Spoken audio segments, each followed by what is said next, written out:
Rewarding the reckless. Wouldn't it be great if we could all mismanage our financial affairs in a similar way to many countries? That is, not only be in debt, but continuously add to it, giving back only a fraction of the total by way of interest repayments, if even that. And do so in a rather carefree manner. Perhaps this actually is the way the world's rich, just don't probe too much into their accounts, and powerful operate. It would explain a lot. If it works for governments, then why not for individuals? You see, it seems that trying to be financially prudent these days is a penance suffered by a small few in the hard-pressed working and middle classes. If you're not in debt, or at least a serial spender, you're not playing the game right.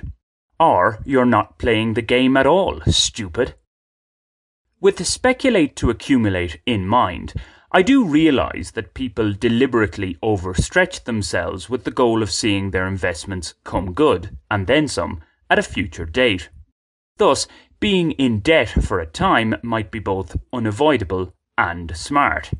It's something I could be more open to. Playing it safe doesn't mean invariable stability.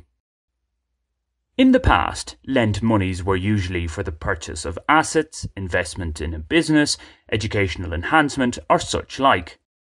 Loan requests generally had to come with rigorous cost plans, with the borrower expected to repay the lender the full amount plus interest at a defined later stage. Of late, however, it seems the reckless state borrowing model has taken hold at large. Rather than reduce expenditure, people look for monetary support to maintain a certain quality of life. Alongside this, the definition of loan appears to have morphed into gift for many. Or at least the idea of being frugal, or good with money to put a more positive spin on it, is frowned upon. Okay, this spend what you have today, let tomorrow take care of itself attitude can be viewed as positive. One should be relaxed enough to enjoy his or her usually hard-earned income in the here and now. However, spending what you don't really have is another matter. Ireland Inc., to give but one example, saw how that can turn nasty in 2008. Yet, the biggest borrowers, the most spendthrift, got away rather lightly compared to the small fry. Some, indeed, are just too important to fail. Now, what could be viewed as a microcosm of profligate Ireland is my financial dealings with a friend in my beloved Bogotá Barrio, Santandercito. The analogy in a sentence: a frugal foreigner with some savings provides access to money on the cheap for the locals, most of whom are involved in the construction industry. More specifically, in the Barrio Banker, I wrote about how I'd given out interest-free loans to some friends in need over the last few years. These loan requests, from one acquaintance in particular, haven't stopped. Give the dog a bone and all that. And I find it hard to say no. The latest, rather substantial loan does have a small interest rate attached to it. I'm toughening up, a little.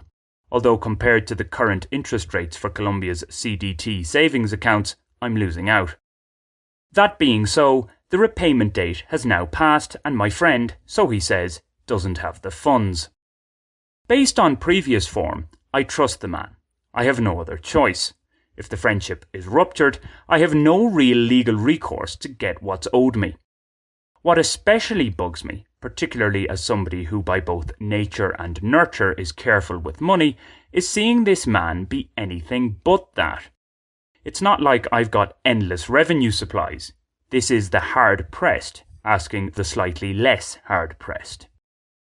Nonetheless, as alluded to, I do like to help where possible, especially for somebody truly in a bad way.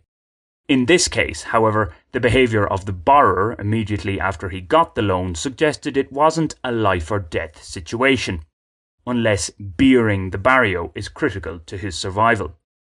For the moment, I just have to sit tight and try not to let the negative emotions overcome me. Completely avoidable negativity at that too, if I'd just said no. Time shall tell if this was a foolish loan on my part.